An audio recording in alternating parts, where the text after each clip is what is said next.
The Secure Country Forum opened with the national anthem. School, college and university students from all over Ukraine gathered at the event to discuss security in all different spheres of public life.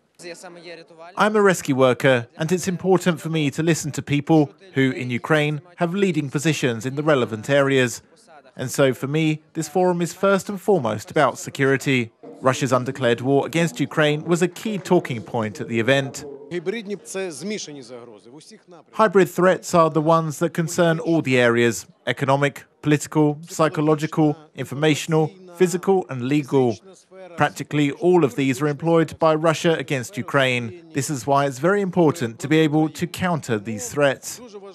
As an example of information warfare, the health minister Ulana Saprun spoke about the growing threat of measles. 55,000 people in Ukraine were infected.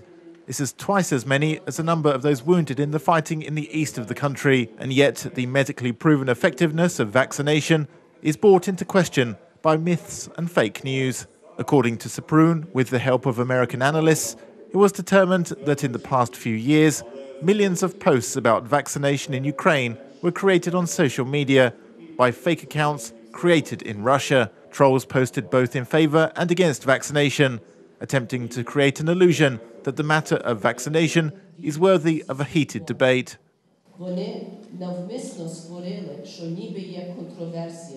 They deliberately made it look like there is a controversy, as though it is even a question whether people should get vaccinated or not. This had a very serious effect in Ukraine. Currently, we are in the bottom 10 countries in immunization. We are ranked below African states. Critical thinking remains the best vaccine against disinformation, says Ulana Saprun. Today's youth has all the tools to do fact-checking in order to tell truth from fake news. And forums like this one are designed to prepare the public for dealing with threats of this kind.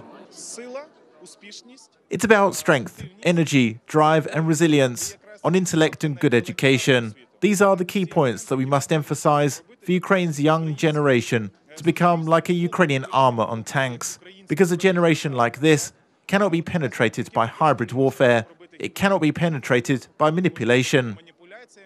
According to Mykola Davydyuk, the Kremlin attempts to target an older generation, which relies more on old media. Active as well as well-informed Ukrainian youth are key to building a new, stronger Ukraine, immune to information threats from the outside. Reported by Ihor Medilan for UATV.